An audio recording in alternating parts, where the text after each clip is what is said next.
Welcome back to the Deep Dive. Today we're going back to May 1945. Now the headlines, they screamed total victory, the official end of the war in Europe. That's the story we usually get. Okay. But if you actually look closer past the parades and the big pronouncements, the reality on the ground was, well, pretty messy. Messy is putting it mildly. We're talking violent, chaotic, lots of vengeance playing out. Exactly. And that's what we're diving into today, that crucial transition period, those weeks between the unconditional surrender, which wasn't as simple as it sounds, and the first real steps towards Allied occupation around July. So this isn't about neat peacekeeping operations. Not at all. It's a scramble. You've got war criminals trying to disappear, shocking acts of revenge happening in the power vacuum, and just overwhelming destruction. Cities literally flattened. And that's our mission for this deep dive, right? To really get into that specific moment. We've got some amazing sources lined. Yeah, it's a great mix. We have the high-level stuff like the surrender transcripts. Yes. Very official. But we also have the personal side. Diaries from German citizens, people like Erich Kästner, Ruth Andreas Friedrich. They give you that ground-level view. Absolutely. And crucially, we have the perspective of the victor, but in a really unique way. We're looking at the work of U.S. filmmakers, specifically George Stevens' Special Film Project 186. Hollywood director George. And they were shooting in color. That's the amazing part. Rare, unflinching color footage of this entire period. It just brings it to life in a different way. They were there to document everything. So it's a shortcut, really, past the textbook summary. Definitely. We can explore the shocking specifics, like why were some Nazi war heroes still acting fanatically, refusing to accept it was over? And how did people react when they were liberated? We mentioned vengeance. Yeah, how did that play out? And then there's the sheer scale of the destruction. Places like Hamburg, Berlin. It was so bad it actually forced the Allies to rethink their whole occupation strategy almost on the spot. Okay, let's start where the history books usually do. The signing. Reims, France, May 7th, 1945. Right. The key German figure there is Colonel General Alfred Jodl. He flies into Reims on May 6th. Sent by Dönitz, Hitler's successor. Exactly. Admiral Karl Dönitz sends him. And Jodl has a very specific mission, a desperate one, really. He's hoping to cut a deal. A separate deal, just with the Western Allies. Precisely. A partial armistice, only with the Americans and the British. The goal was basically to stall. Just buy enough time so more German troops and, frankly, civilians could flee the Red Army in the east and surrender to the west. Okay, so did he have any real chance? Or were the Allies just completely locked in on unconditional surrender? Locked in. Absolutely unyielding. This wasn't a new idea. They'd agreed on this policy way back at the Casablanca Conference in 1943. So Eisenhower's team wasn't even going to entertain a partial surrender? Not a chance. Eisenhower's chief of staff, U.S. General Walter Bedell Smith, led the delegation, and he made it crystal clear, total unconditional surrender on all fronts. East and West. East and West. And importantly, they had the Soviet liaison officer there, General Ivan Suslarov. He was present specifically to make sure Soviet interests were fully represented. No wiggle room. So Jodl's plan hits a wall immediately. Right. It leads to hours of deadlock. Jodl argued correctly that he didn't actually have the authority from Dönitz to surrender the entire Wehrmacht. Yeah. Just the forces facing the West. How did the Allies react to that hesitation? Severely. They laid down a clear ultimatum. They told Jodl, basically, sign this total surrender document right now, or we resume the heavy bombing. Bombing German cities. Yes, coordinated heavy bombing. That threat really forced the issue. Jodl had to signal back to Dönitz, explain the situation. And Dönitz caved. He had no choice. Oh. A telegram arrives around midnight, giving Jodl the full authority. So finally, at 2:39 in the morning on May 7th, 1945, Jodl signs. Who else signed it? You had General Bedell Smith for the Allied Expeditionary Force, General Suslarov for the Soviet High Command, and Jodl for the German High Command. French Major General Francois Sauvé also signed as a witness. And then Eisenhower makes the official announcement. Yeah, Eisenhower announces the war will officially end at 23:01 hours Central European Time on May 8th, 1945, VE Day. But that wasn't the end of the story. Because Well- Stalin had thoughts? Oh, did he ever? That signing in Reims. Right. It triggered an absolute explosion of rage from Stalin in Moscow. Rage? Why? His general was there. Suslarov signed it. It was unconditional. What was the problem? For Stalin, it was all about the location and the optics. He saw the ceremony happening in France under Western Allied control as completely downplaying the Soviet contribution. He felt sidelined. Hugely sidelined. You have to remember, the war cost the Soviet Union something like 27 million lives, an unimaginable number.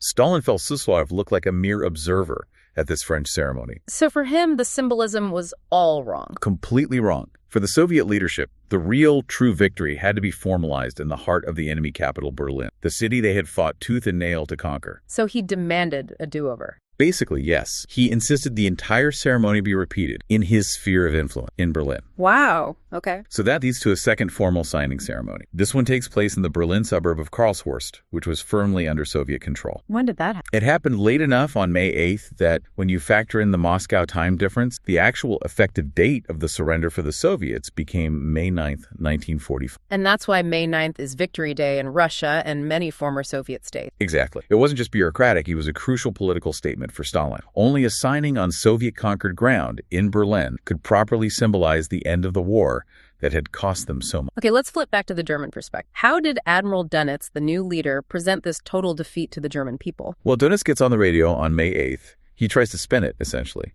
He frames the unconditional surrender as a necessary act to save German lives. So, a kind of moral justification we had to do to stop the killing. That was the narrative. The war was lost, obviously, but the high command was acting responsibly, prioritizing the lives of soldiers and civilians over, pointless further resistance. But was the news even getting through clearly? Or was it just chaos and confusion? Massive confusion. This is where the diaries are so revealing. We have Erich Kästner, the author, writing from Tyrol on the evening of May 7th. What did he say? He notes that news of Jodl signing in Reims is starting to spread. But almost immediately, a local radio station, a Bohemian, Smith calls it a fabrication concocted by the enemy. So denial, even of the basic fact of surrender. Absolutely. In that information vacuum with the Nazi state collapsing, denial was perhaps the easiest psychological response for many people. They just couldn't process it. And what about the German soldiers still out there fighting, especially in the East? Did the official news from Reims mean anything to them? Probably very little compared to their immediate reality. We have an account from one German soldier who remembers May 8th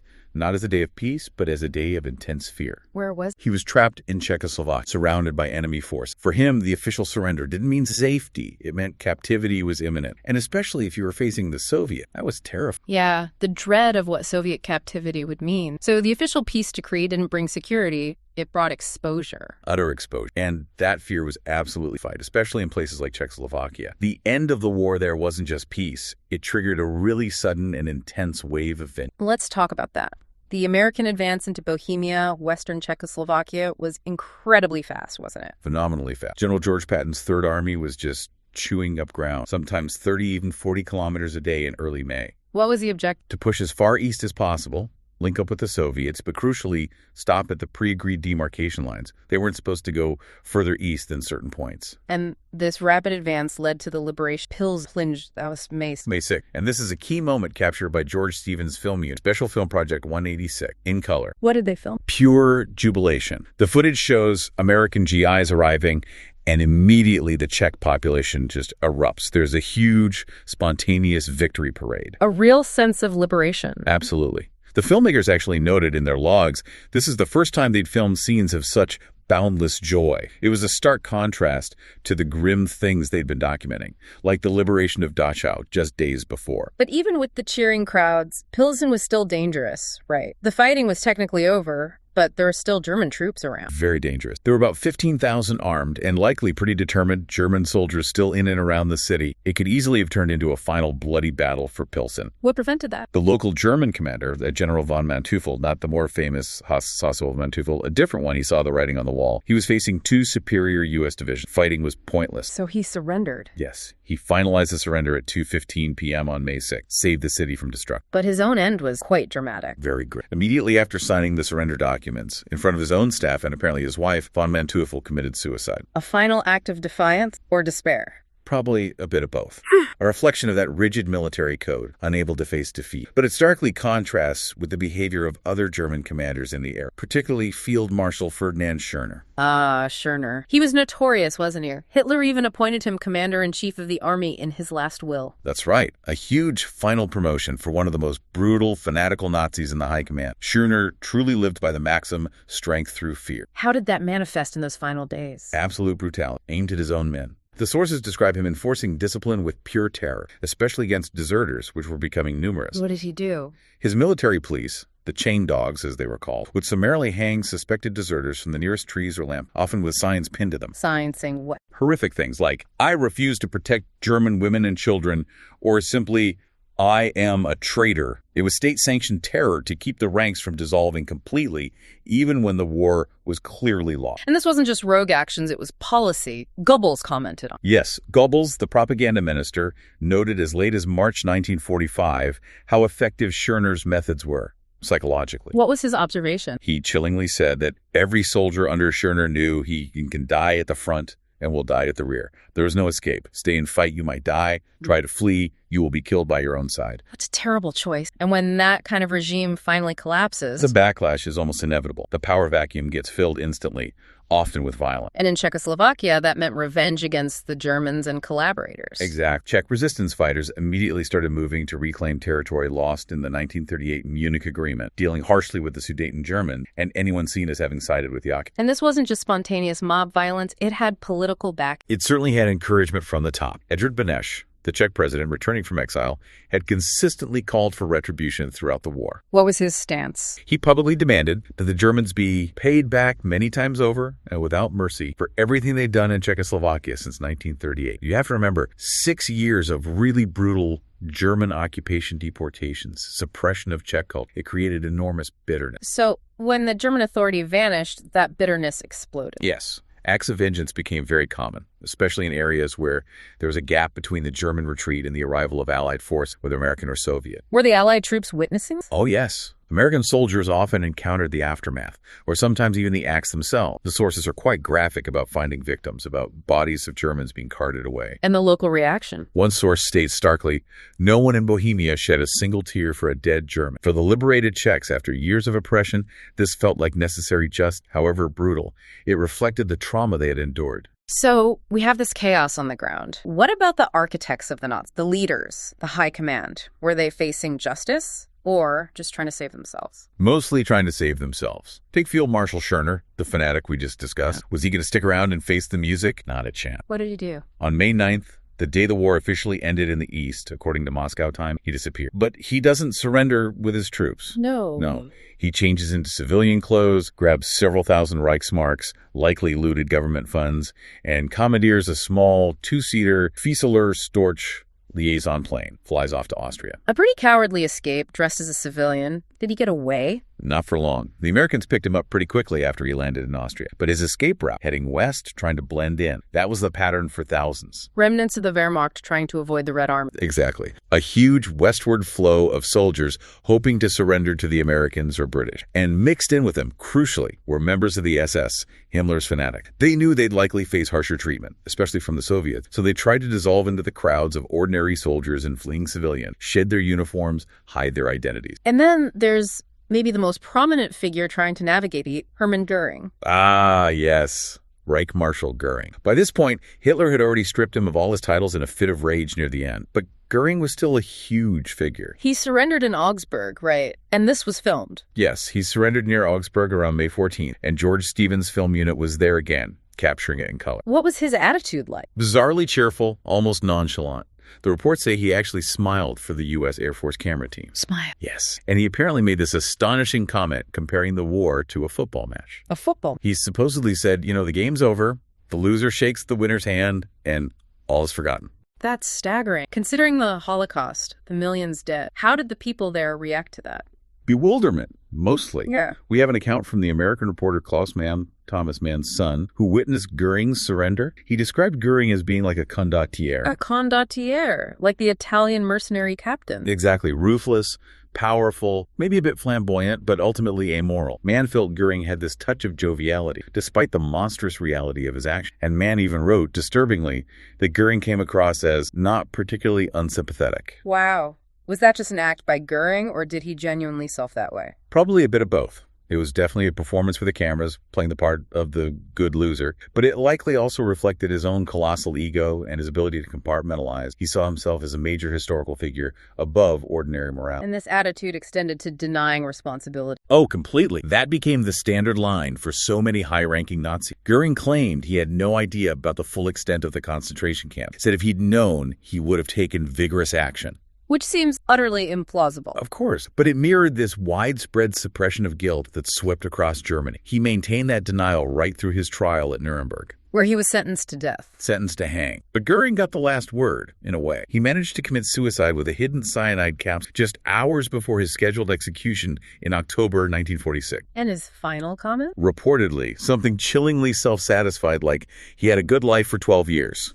Sums up the lack of remorse, doesn't it? It really does. Now, Goering was calculating, maybe cynical, but there were others who represented pure, unadulterated Nazi fanaticism right to the end and beyond. Hans Ulrich Rudel. Rudel is a fascinating and disturbing case. He was the most decorated German serviceman of the entire war, the only one to receive the highest grade of the Knight's Cross, the one with golden oak leaves, swords, and diamonds. An ace Stuka dive bomber pilot. An incredible pilot, undeniably brave, flew thousands of missions, destroyed hundreds of tanks, but also, crucially, an absolutely die-hard, unrepentant Nazi. How did he handle the surrender? He surrendered to the Americans on May 8th, and initially he played the part, presenting himself as just a professional soul cultivated officer who was merely doing his duty, the standard defense. But his story didn't end there. He didn't fade away. Not at all. After about a year in U.S. captivity, he was released, and by 1948, he was gone. He escaped Europe via the so-called rat. The rat line, that escape network for Nazis. Exactly. A network often involving sympathetic clergy or officials in Italy and elsewhere that helped high-ranking Nazis and collaborators flee to South America, primarily Argentina under Perón at that. And Rudel didn't just retire quietly in Far from it. He became a central figure in the post-war Nazi diaspora. He set up a relief organization, the Kameradenwerk, which helped other Nazi war criminals settle and network in South America. He stayed active politically. Very active. He remained utterly convinced that National Socialism was the right path. He got involved with various right-wing dictatorships, advising figures like Stroessner in Paraguay and Pinochet in Chile. And wasn't there a connection to Colonia Dignidad? Yes, chillingly. He was known to be an occasional resident or visitor at Colonia Dignidad in Chile, that notorious German enclave that functioned as a cult, a torture center for Pinochet's regime, and a haven for Nazi fugitives like Joseph Mengele for a time. Rudel moved in those circles. So his fanaticism never wavered? Never. He died in 1982, still completely unrepentant. And his funeral in Germany actually became this bizarre, disturbing event. What happened? It turned into what was described as a macabre show. Old comrades turned up, giving the illegal Hitler salute. Mourners sang the banned first verse of the German national anthem. And most controversially, 2 Bundeswehr Phantom jets from the modern German Air Force performed a low pass over the cemetery. Wow, that caused an uproar, I imagine. A huge scandal. It showed that even decades later, that hardcore Nazi ideology hadn't just vanished in 1945. It persisted, underground, sometimes shielded by networks like the Rat Line, and could still find public expression. Okay, so we have the elite, either escaping, denying, or remaining fanatical. What about ordinary? How are they coping in places like Augsburg, where Goering surrendered? Augsburg actually surrendered fairly peacefully back on April 28th, and the sources suggest the inhabitants had this very conflicted feeling. Conflicted how? A double feeling, as one put it. On the one hand, relief that the bombing was over, the Nazi terror was gone, so a sense of being liberated. But on the other hand, the crushing weight of defeat, national humiliation, and for many, perhaps buried guilt. It's interesting, another diary entry from Augsburg on May 8th describes it as a beautiful day of peace, but notes a lack of real jubilation, almost an eerie quiet. As if people were trying to pretend the recent past didn't happen. Exactly. The diarist wrote it was as if there had never been any enthusiasm for Hitler or any war crimes, a kind of collective amnesia setting in almost immediately. But the Allies weren't going to allow that, were they? That's where denazification... Right. Eisenhower's Proclamation Number 1, issued to the German people, was very clear. It said the Allies came as conquerors, yes, but not as oppressors. Their main goal.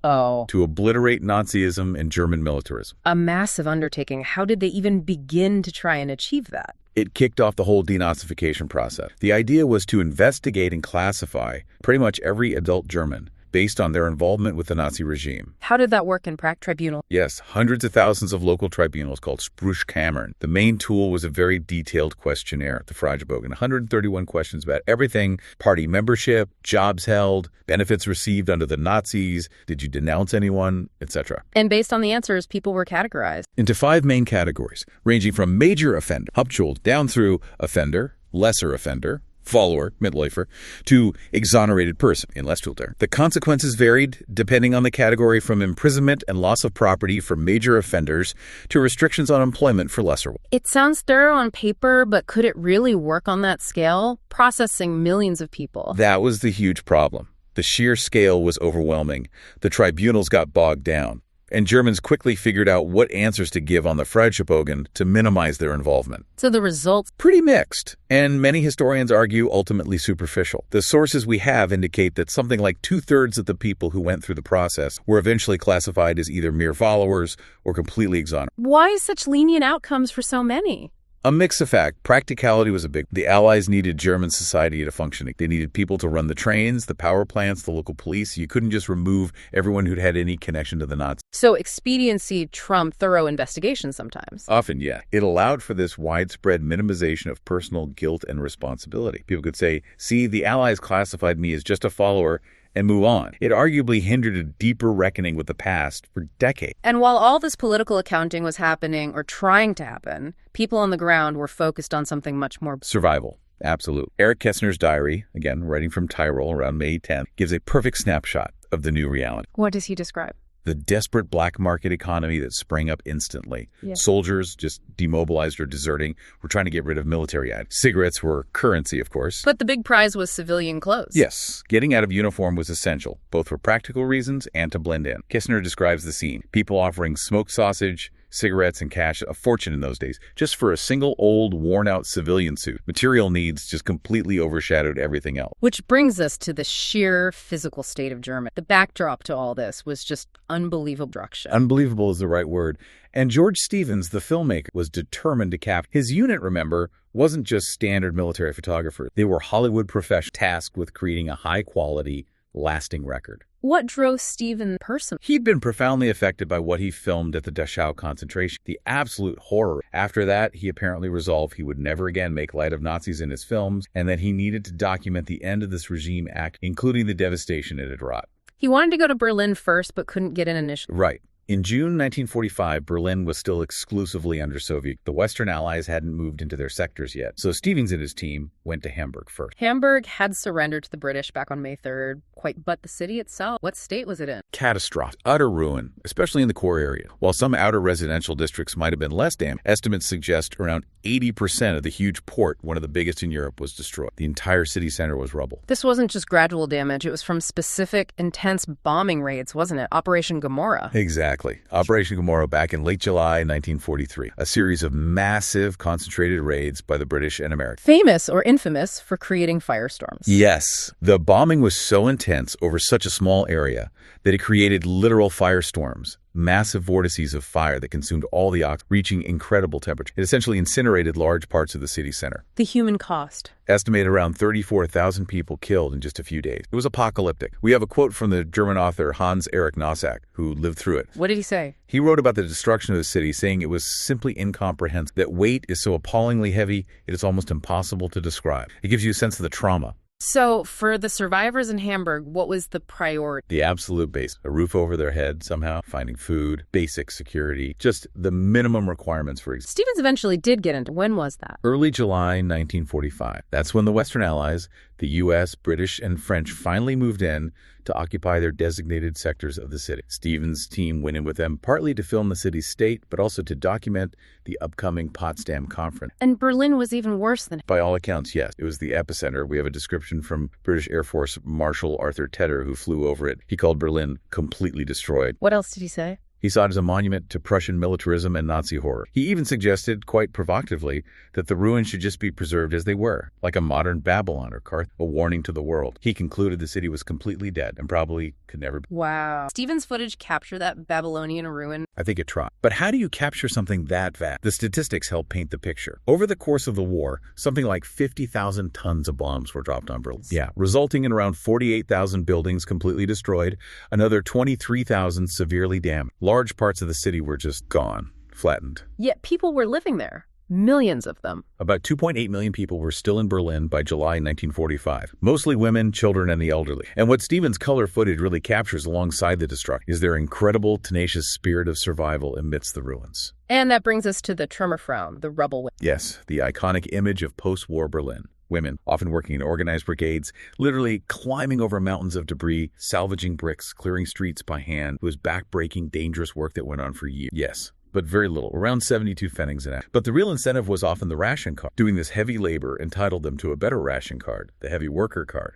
And that ration system itself tells It absolutely reveals the hierarchy of survival. If you weren't doing essential work, if you were just a non-working family member, you got ration card number 5. which was grimly nicknamed The hunger or cemetery card. It provided barely subsistence-level calories. Life was incredibly precarious. What were some of the other daily struggles? Water, fuel? Huge problem. Many water mains were broken, so people relied on public pumps, but the water was often contaminated, leading to outbreaks of dysentery, typhus, and fuel. With winter approaching, people were desperate. They started cutting down almost every tree lining the streets in Berlin just for firewood. And driving all this was the black market. The black market was the real economy in Berlin in 1945. It wasn't hidden. It was operating openly on a massive scale. The biggest one was apparently right near the Brandenburg Gate. What were people Anything and everything they had left. Jewelry, watches, silverware, clothes, furniture, traded for food, cigarettes, coal, medicine, whatever it took to survive another day. Political ideology, guilt, the future, that all took a backseat to immediate material necessity. Amidst this survival struggle, Stevens' crew was also documenting the symbolic ruins of the regime itself. Yes. They made a point of filming the key Nazi landmarks now shattered. Places like the Kaiserhof Hotel, where Hitler had plotted his rise to power, the Berlin Sports Palace. Where Goebbels gave that infamous total war speech. Exactly, screaming, "Do you want total war?" to a frenzied crowd. Now just a bombed-out shell, and of course they filmed the Reich Chancellery. Hitler's massive government headquarters, heavily damaged. Very heavily damaged by bombs and then Soviet artillery during the final battle. And this was the scene of the regime's final gutter demo. The suicides. Yes, Stevens' team likely didn't film bodies, but the context was known. Former security personnel later confirmed they had witnessed Hitler's body being carried out of the bunker, doused in gasoline, and burned right there in the Chancellery garden after his suicide on April 30th. And the Soviets found the remains. They did. Soviet intelligence agents located the burial site very quickly around May 5th. They recovered partial remains, including dental work, that allowed for positive identification of Hitler and Eva Braun. But they didn't announce this. No. And this is absolutely crucial for understanding the post-war dynamic. Stalin deliberately kept the confirmed news of Hitler's death and the recovery of his remains a secret from the Western Allies. Why would he do that? To sow confusion, maintain leverage, perhaps even enjoy the West's uncertainty, he actively fostered rumors that Hitler might still be alive, that he'd escaped, maybe to Spain or South America. It was the first major act of deception in what quickly became the Cold War. And that deception compounded the already grim reality of the Soviet occupation in Berlin, didn't it? There was a big gap between their propaganda and the facts on the ground. A huge gap. The Soviets plastered Berlin with propaganda posters featuring Stalin's smiling face and slogans promising equality, friendship, and respect for the German people. But the initial experience for many Berliners was very different. Very different and often brutal. The first weeks after the Red Army arrived were marked by widespread looting and, tragically, mass rape. Estimates vary, but the scale was enormous and left deep scars. We have the perspective of Ruth Andreas Friedrich again, the diarist. How did she see this? She was incredibly critical. She wrote in her diary about how little politicians seem to understand basic human psychology. You don't win people over with brutality. What was her point? She argued that you only truly win the hearts and minds of a defeated people if you offer them something better than before. And she felt the German population in 1945, utterly exhausted by Nazi terror, was psychologically ripe for redemption. They were ready to embrace a new, better system. But the initial Soviet actions squandered that opportunity. In her view, yes. The looting and violence bred immediate fear and hatred, undermining the official message of liberation and essentially pushing the population towards the Western Allies psychologically, even before they arrived. And this tension played out in practical ways, too, like with the new police force. Absolutely. One of the first things the Soviets did was re-legalize the German Communist Party, KPD, which the Nazis had banned. They immediately started putting reliable anti-fascists, many of whom had spent the war in exile in Moscow, into key administrative positions. Including... Yes. The new German police force in the Soviet sector was quickly staffed and led by these figures. From the Western Allies' perspective, arriving in July, this looked highly suspicious. They saw it as a Soviet puppet force. Pretty much. They viewed the new police as simply the extended arm of communist functionaries, installing a politically loyal apparatus before the other allies even had a foothold. You can see the seeds of the division of Germany, the division of Berlin, being sown right there in the summer of 1945. At the most local level. Which brings us to the highest level, the Potsdam Conference, July 1945. The big three meet to decide Germany's fate. Right. The chaos on the ground was supposed to be replaced by order from above. Stalin, Churchill, and the new U.S. President Harry Truman gathered to chart the course for post-war Europe. They met in Potsdam, not Berlin itself. Why? Several reasons. Berlin was still mostly rubble, logistically difficult. But crucially, Potsdam was located just outside Berlin, deep within the Soviet-occupied. Stalin felt safer and more in control there. He actually refused to hold the conference within Berlin proper. They met at the Sicilian Hof Palace. Yes, a relatively undamaged former royal palace in the suburb of Babelsberg within Potsdam. And the participants represented a world in flux. Definitely. Stalin was arguably at the peak of his power and Truman was the newcomer, having been president for only 3 months since Roosevelt's death, arriving with, as you said, a briefcase full of notes, trying to get the measure of the other. And Churchill was in a strange position. Very awkward. He arrived as Britain's wartime leader, but a general election was held back home during the conference. When the results came in, shockingly, Churchill's Conservatives lost to Labour. So, midway through Potsdam, Churchill had to leave, replaced by the new Prime Minister, Clement Attlee. He became, as someone put it, a head of government on call. How did Truman initially size up Stalin and Churchill? His diary entries are quite revealing and pretty blunt. He wrote that he found Stalin friendly, good-natured, initially at least. And Churchill? He was less impressed, it seemed. He wrote that Churchill gave him a long lecture, and Truman's assessment was, Churchill taught me a lot of nonsense about how great my country was. A bit dismissive, maybe reflecting the shift in global power towards the U.S.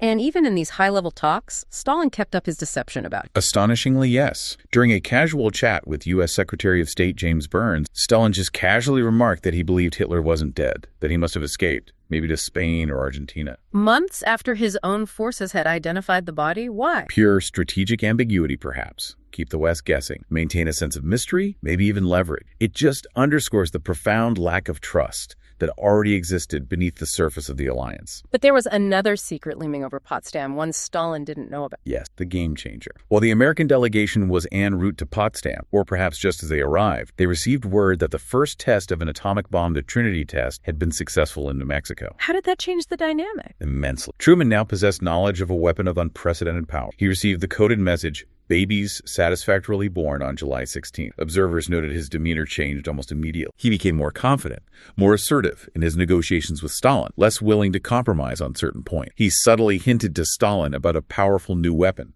though not its specific nature. Did Stalin pick up on the shift? Most likely. He was incredibly astute. He probably sensed the change in Truman's confidence, even if he didn't know exactly why. The shadow of the bomb had fallen over Potsdam, signaling the end of the wartime coalition and the dawn of the nuclear age and the Cold War. Despite all this underlying tension and secrecy, they did manage to reach some core agreements about Germany's immediate future. They did. They reaffirmed that Germany wouldn't be partitioned, at least not immediately. It would be treated as a single economic unit, though divided into 4 occupation zones: U.S., British, French, and Soviet. What else? Complete disarmament and demilitarization of Germany were agreed upon. Nazism was to be eradicated. And crucially, they confirmed the plan to try major war criminals before an international military tribunal. That paved the way for Nuremberg. And the borders, that was a huge issue. Hugely. The Soviets had already effectively annexed eastern Poland and compensated Poland with large chunks of eastern Germany. The conference essentially ratified this westward shift of borders, accepting Poland's administration of German territories east of the Oder and Neisse rivers, pending a final peace treaty that never really came in that form. East Prussia was also divided between the Soviet Union and Poland. Millions of Germans were expelled or fled from these territories. But perhaps the most fundamental debate was about Germany's economic future. This became a real philosophical battle, especially within the U.S. It pitted 2 very different visions against each other. On one side, you had the punitive approach, most famously associated with U.S. Treasury Secretary Henry Morgenthau Jr. The Morgenthau. Yes, Morgenthau had argued, even before the war ended, that Germany should be fundamentally transformed, stripped of all its heavy industry, turned into a largely agricultural, pastoral country. The idea was to permanently destroy its capacity to ever wage war again. A very harsh. What was the counter-argument? The counter-argument, which ultimately won Truman's support, came primarily from Secretary of War Henry Stimson. Stimson argued that the Morgenthau Plan was not only vindictive, but also incredibly dangerous and short-sighted. Why dangerous? Stimson believed that crippling the German economy would create instability, poverty, and resentment, potentially breeding future conflict. He argued that the only real hope for lasting peace and stability in Europe was an economically strong and productive Germany. So rebuild, don't dismantle. Exactly. Stimson's view was punish the war criminals severely, yes. Denazify, yes. But allow the German people the chance to rebuild their country, develop a peaceful, non-military economy, and eventually rejoin the community of nations. This vision, prioritizing reconstruction over pastoralization, was crucial. It laid the groundwork for the Marshall Plan later on. And for Germans like Ruth Andreas Friedrich, hearing about Potsdam, even with its compromises, offered a glimmer of hope. Yes. Despite the grim realities she was living through daily, she still held onto a sense of optimism after the Potsdam Agreement was announced. She hoped it would lead to genuine cooperation, common reconstruction, and a return to order. She still believed the German people were ready for something better. She wrote that she felt Germans were never before so ripe for redemption, so tired of war, terror, and injustice. They were ready, she believed, if the victors would genuinely lead them towards a better future. It's a powerful hope emerging from such a devastation. But even as these plans were being made, the leaders themselves were deeply affected by the physical reality they witnessed. Truman, in particular. After the conference, he made a tour of the destroyed sections of Berlin, and it clearly shook him profoundly. He wrote about it in his diary. Yes. On July 16th, the day he got the news about the atomic bomb test, he reflects on his Berlin visit, comparing the ruins to the great destroyed cities of the past. Carthage, Babylon, Jerusalem, Rome, even the mythical Atlantis. And what was his conclusion? Incredibly poignant and perhaps prophetic. He wrote, "I hope for some kind of peace, but fear that machines are several centuries ahead of morality." Machines are ahead of morality. He finished that thought by saying, "Only when morality is caught up with technology will there be no more need for such destruction." A deeply sobering thought from the man who would, just weeks later, authorize the use of the atomic bomb. So let's recap. We've traced this incredibly turbulent period from the messy reality of the surrender in May 1945, through the chaos, the vengeance, the first attempts at justice and rebuilding, right up to the Potsdam Conference in July, which tried to impose order, but also revealed the deep cracks in the Allied coalition. Yeah, we've seen it through official documents, personal diaries, and crucially, through the lens of those filmmakers like George Stevens, capturing the raw state of things, the ruins, the desperation, but also those moments of unexpected joy or calculation. What really stands out is how quickly the narrative. May 1945 wasn't just the end of the hot war against Nazism, it was simultaneously the beginning of the Cold. Absolutely. Stalin's deception about Hitler's death, the arguments over Poland's borders, the suspicions about Soviet intentions in Berlin, and then overshadowing everything, the arrival of the atomic bomb at Potsdam. It all shows how the wartime brotherhood dissolved almost instantly into geopolitical rivalry and distrust. And on the ground, we saw the human consequences, the sheer scale of the destruction, the often superficial nature of denazification, the way economic survival just trumped everything else, and the disturbing fact that hardcore Nazi ideology didn't just die with Hitler. It found ways to survive, organize, and persist. Which brings us back to Truman's sobering conclusion in his diary. Machines are several centuries ahead of morale. He wrote that standing amidst the ruins caused by conventional weapons, just as he learned about the dawn of the nuclear age. So the provocative thought we want to leave you with today builds on that. Given that the victors, even while documenting the horrors of the past war, were almost immediately pivoting to Cold War strategy, arming themselves with even more devastating technology. What historical mechanism, if any, actually allows morality to catch up with technology? If military victory doesn't do it, what does? That's the challenging question this whole period forces us to confront.